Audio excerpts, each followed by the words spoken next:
आज पहिला श्रावणी सोमवार म्हटलं चला मिनी ब्लॉग तुमच्या सगळ्यांसोबत शेअर करूयात.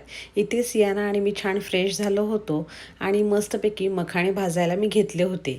याआधी छानसे 2 डब्बे बनवून दियानला तयार करून दियानला मी शाळेत सोडून आले होते. तसेच सियानाला बनाना आणि दूध खाऊ घालून झालं होतं आणि माझासुद्धा चहा पिऊन झाला होता.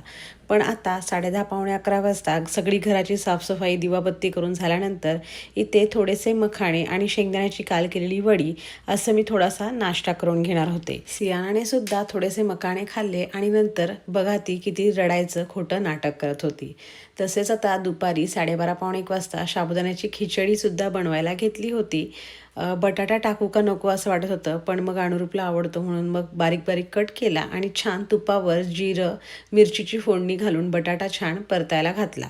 बटाटा एकदा का छान परतला गेला की त्यामध्ये मग साबुदाणा, शेंगदाण्याचा कूट, मीठ, चवीनुसार साखर टाकलं. म्हटलं दरवेळेसच पांढरी खिचडी थोडीशी वेगळी वाटते, आज जरा लाल तिखट टाकूया. आणि आता इथे छान खिचडी घोळवून घेतली, वाफायला ठेवली. पॅरलली सियानासोबत खेळणंसुद्धा चालूच होतं. माझं रुटीन शेअर कर असं मला खूप जण म्हणतात, कारण की 2 मुलांना घेऊन सगळं व्यवस्थित कसं काय करते. पण ऑब्व्हियसली सगळं रुटीन दाखवणं शक्य नाही, पण छोट्या छोट्या ग्लिम्स तुमच्यासोबत आज शेअर केल्या आहेत. इकडे खिचडी वाफायला ठेवली आणि तिकडे सियानाला एक छानसा पराठा बनवून घेतला. तिला तो पराठा खायला दिला आणि आज दिवस छान होता की ती हाताने खात होती. मस्तपैकी खिचडी एवढी सुंदर मोकळी सुटसुटीत झाली होती. असंच साबुदाण्याची खिचडी करता करताना मला सगळे लहानपणीचे श्रावणातले दिवस आठवले. म्हणजे नांदेडला ना चैतन्यनगरचं एक शिव मंदिर आहे, तसेच काळेश्वरचं एक मंदिर आहे, किंवा परभणीमध्ये बेलेश्वरचं, पारदेश्वरचं. तर ह्या सगळ्या मंदिरांमध्ये न चुकता दर सोमवारी आम्ही जायचो. आणि तसेच आज नागपंचमी आहे, तर माझ्या माहेरीने नागपंचमी खूपच छान साजरी करतात. तर म्हणजे मेहंदी काढणं, नेलपेंट लावणं किंवा झोका बांधून झोके खेळणं आणि सगळीच मजा असायची. पण ते दिवस ना आता म्हणजे तसे इकडे तर नाहीच जास्त काही करतायत, इच्छा असून पण अमेरिकेमध्ये. आणि भारतामध्ये अजून पण काही जण करतात, काही जण नाही करत.